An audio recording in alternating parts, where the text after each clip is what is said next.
Darshan and ಗ್ಯಾಂಗ್ನಿಂದ Renuka ಸ್ವಾಮಿ ಹತ್ಯೆ ಪ್ರಕರಣಕ್ಕೆ ಸಂಬಂಧಪಟ್ಟಂತೆ ಈಗಾಗಲೇ ಚಾರ್ಜ್ ಶೀಟ್ ಸಲ್ಲಿಕೆಯಾಗಿದೆ.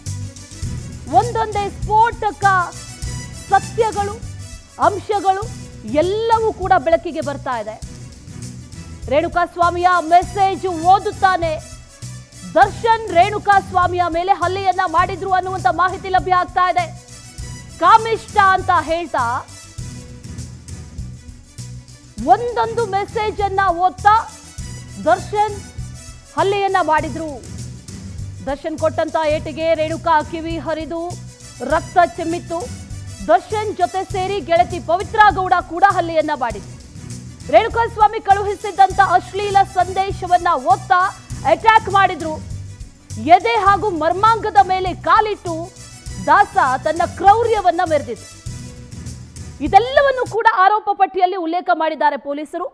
ಸಲ್ಲಿಕೆಯಾಗಿರುವಂತಹ ಚಾರ್ಜ್ ಶೀಟ್ನಲ್ಲಿ ಎಲ್ಲವೂ ಕೂಡ ಮೆನ್ಷನ್ ಆಗಿದೆ. ಯಾವ ರೀತಿಯಲ್ಲಿ ಹಲ್ಲೆಯನ್ನ ನಡೆಸಲಾಯಿತು, ಆತ ಯಾವ ರೀತಿಯಾಗಿ ಪರಿಪರಿಯಾಗಿ ತನಗೆ ಹೊಡೆಯದಂತೆ ಜೊತೆಗೆ ಬಿಡುವಂತೆಯೂ ಕೂಡ ಯಾವ ರೀತಿಯಾಗಿ ಕೇಳ್ಕೊಂಡ ಅನ್ನುವಂಥದ್ದೆಲ್ಲವೂ ಕೂಡ ಈಗ ದೋಷಾರೋಪಣಾ ಪಟ್ಟಿಯಲ್ಲಿ ಮೆನ್ಷನ್ ಆಗಿದೆ, ಉಲ್ಲೇಖ ಆಗಿದೆ. ರೇಣುಕಾ ಸ್ವಾಮಿ ಕಳುಹಿಸಿದ್ದಂಥ ಅಷ್ಟು ಮೆಸೇಜ್ಗಳಿದೆಯಲ್ಲ, ಅಷ್ಟು ಮೆಸೇಜ್ಗಳನ್ನು ಓದ್ತಾ ಒಂದೊಂದು ಮೆಸೇಜ್ಗೆ ಹಲ್ಲೆಯನ್ನ ಮಾಡಿದ್ರು ದರ್ಶನ್ ಅನ್ನುವಂಥ ಮಾಹಿತಿ ಲಭ್ಯ ಆಗ್ತಾ ಇದೆ. ದರ್ಶನ್ ಅಷ್ಟೇ ಅಲ್ಲ, ಪವಿತ್ರ ಗೌಡ ಕೂಡ ಆತನ ಮೇಲೆ ಹಲ್ಲೆಯನ್ನ ನಡೆಸಿದ್ರು. ಕಾಮಿಷ್ಟ ಅಂತ ಓದ್ತಾ ಮೆಸೇಜನ್ನು ಹಲ್ಲೆಯನ್ನ ಮಾಡಿದ್ರು ಅನ್ನುವಂಥ ಮಾಹಿತಿ ಈಗ ಲಭ್ಯ ಆಗ್ತಾ ಇರೋದು. ಚಾರ್ಜ್ ಶೀಟ್ನಲ್ಲೂ ಕೂಡ ಇದೇ ವಿಚಾರಕ್ಕೆ ಸಂಬಂಧಪಟ್ಟಂತೆ ಮೆನ್ಷನ್ ಕೂಡ ಆಗಿದೆ, ಉಲ್ಲೇಖ ಆಗಿದೆ. ಪ್ರತಿಯೊಂದು ಕೂಡ ಆ ದೋಷಾರೋಪಣಾ ಪಟ್ಟಿಯಲ್ಲಿ ಈಗ ಮೆನ್ಷನ್ ಆಗಿರೋದು.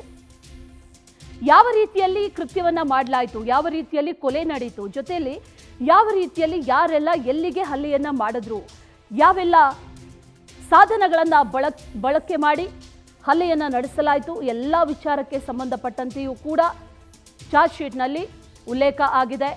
ಪ್ರತಿಯೊಂದು ಏಟಿಗೂ ಕೂಡ ಪ್ರತಿಯೊಂದು ಮೆಸೇಜನ್ನು ಓದ್ತಾ ದರ್ಶನ್ ಹಲ್ಲೆಯನ್ನ ಮಾಡಿದ್ರು ಅನ್ನುವಂಥ ಮಾಹಿತಿ ಲಭ್ಯ ಆಗ್ತಾ ಇದೆ.